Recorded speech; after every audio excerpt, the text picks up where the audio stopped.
ఇవాళ జరగాల్సిన NEET PG పరీక్ష వాయిదా. త్వరలో కొత్త తేదీ ప్రకటించనున్న ఎన్టీఏ.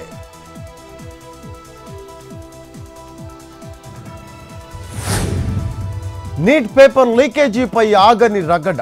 దేశవ్యాప్తంగా ఆగ్రహ జ్వాలలు. ఎన్టీఏ డైరెక్టర్ సుబోధ్ కుమార్ పై వేటు. నీట్ పై సిబిఐ విచారణకు ఆదేశించిన కేంద్రం.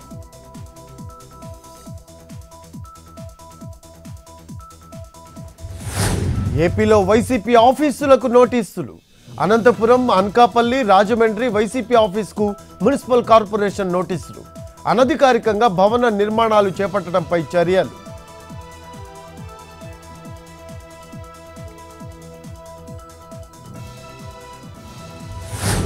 రేపు ఏపీ కేబినెట్ సమావేశం. ప్రభుత్వ ప్రాధాన్యతలను మంత్రులకు వివరించనున్న సీఎం చంద్రబాబు. హామీల అమలు, రాజధాని, పోలవరంపై చర్చ, ఏపీ ఆర్థిక పరిస్థితిపై చర్చించే అవకాశం.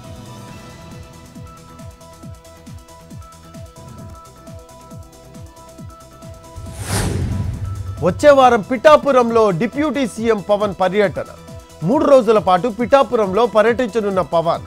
ఎన్నికల ఫలితాల తర్వాత తొలిసారి పిఠాపురం పర్యటన. స్థానిక సమస్యలు, పెండింగ్ ప్రాజెక్టులపై సమీక్షించనున్న డిప్యూటీ సీఎం.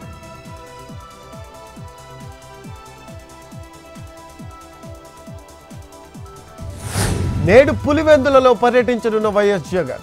కార్యకర్తలు, నేతలతో సమావేశం కానున్న మాజీ సీఎం.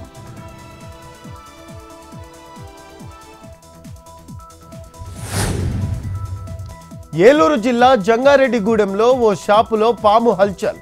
పామును పట్టుకొని అటవీ ప్రాంతంలో విడిచిపెట్టిన స్నేక్ క్యాచర్స్.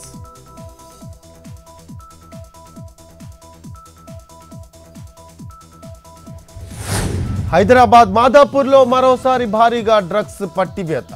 నిందితుడు సాయి చరణ్తో పాటు డ్రగ్స్ కొనుగోలు చేస్తున్న 4 అరెస్ట్.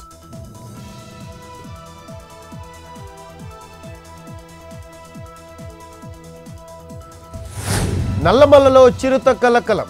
నంద్యాల, గిద్దలూరు ఘాట్ రోడ్డులో చిరుత సంచారం. దినసరి కూలీ షేక్ బీబీపై చిరుత దాడి, తీవ్ర గాయాలు. స్థానికులు కర్రలతో తరిమేయడంతో పరారైన చిరుత.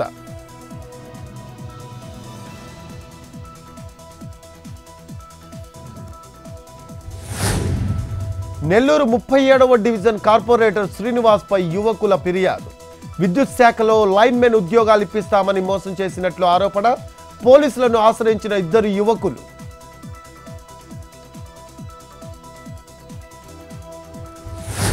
ఖమ్మం జిల్లా సత్తుపల్లిలో రాత్రి నుంచి కురుస్తున్న వర్షం. జీవీఆర్ఓసీలో నిలిచిపోయిన బొగ్గు ఉత్పత్తి. 10,000 టన్నుల బొగ్గు ఉత్పత్తికి ఆటంకం.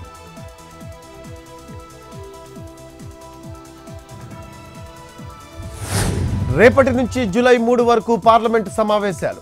27న రాష్ట్రపతి ప్రసంగం, 28న ధన్యవాద తీర్మానం. జూలై 2న ప్రసంగించనున్న ప్రధాని మోడీ.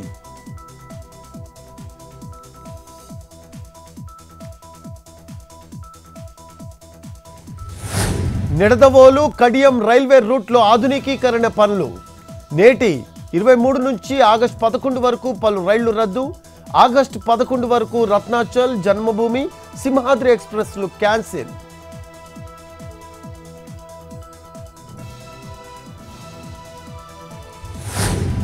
తెలుగు రాష్ట్రాల్లో స్థిరంగా బంగారం, వెండి ధరలు.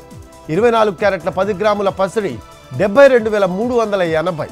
22 క్యారెట్ల 10 గ్రాముల పుత్తడి 66,350. కిలో వెండి 96,500.